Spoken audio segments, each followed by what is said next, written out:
We now have more and more single people in their 50s and older. However, single women, 58 plus, only about 40% used a condom. That's 60% who had not used a condom when they had sex. And you should know that there are growing numbers of older adults who are being diagnosed every day with sexually transmitted infections. In fact, 10% of all new AIDS cases or HIV cases are adults aged 50 and older. And these are figures from the Centers for Disease Control and Prevention. Now, that's serious business, which points to the fact that we need sex education for the older crowd, not just for the younger crowd.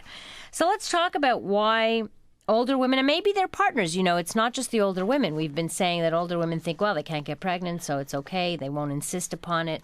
They're also less likely to carry them in their purse, because there's that whole thing, well, I don't want anybody to think I'm a slut or I'm promiscuous or what have you. Those are old good girl, bad girl feelings might still be there from the early years. What about men? Why wouldn't they want to use condoms? Well, for some men who are older, they experience erectile dysfunction.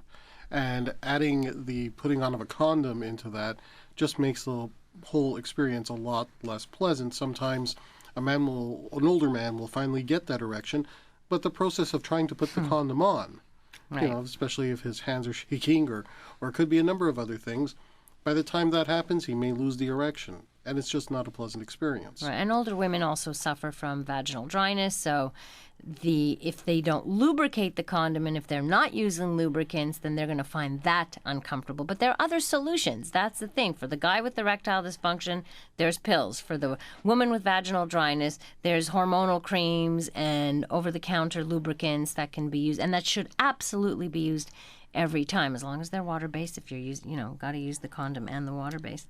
So what do we tell people? We got to remind them that if you're going to be sexually active, regardless of your age, right, you're putting yourself at risk.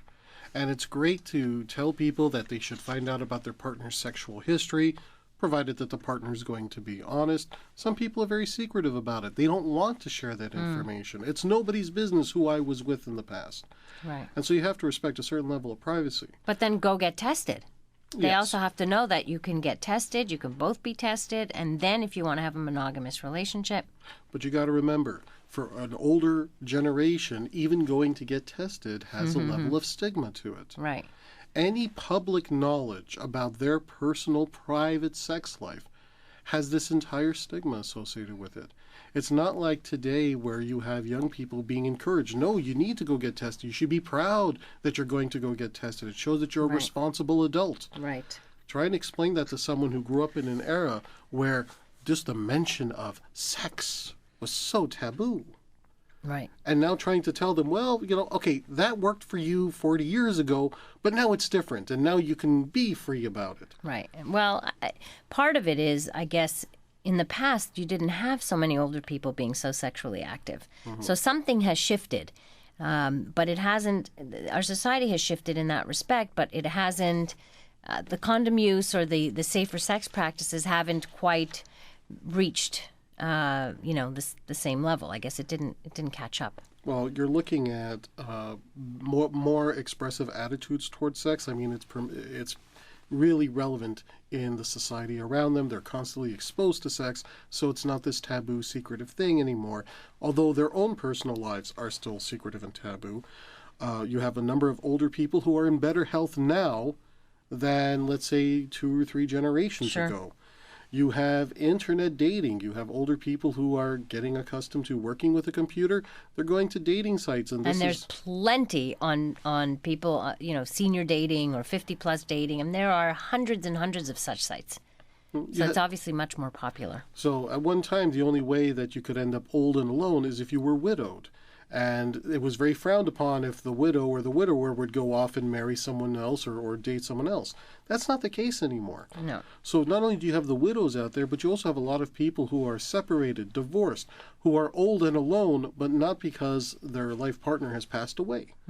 So they're looking for companionship. They want to find connection. They want to be happy. Right. And the reality is that older people want an active sex life. The majority, vast majority believe it's important, want it. They don't lose their sexual interest as they get older. That's the reality. You're listening to Dating Dilemmas with my co-host for the evening, Frank Kermit from franktalks.com. If you have thoughts, questions about safer sex in the older generation, love to hear some of your thoughts at 514-790-0991. Frank Talks is sponsored in part by the rules for the first 10 times you have sex with a new lover. How do you make your sex life with a new lover unique? How do you give her experiences that she will remember for years to come? What are the rules for the first 10 times you have sex with a new lover? How do you make up for lack of sexual experience or skilled expertise? How do you make sure she is still thinking of you, even when other guys are hitting on her? Or is she on a date with someone else? This program has those answers and more, including an emotional needs analysis of these sexual experiences you are going to enjoy with your new lover. The rules for the first 10 times you have sex with a new lover. Buy this program now at franktalks.com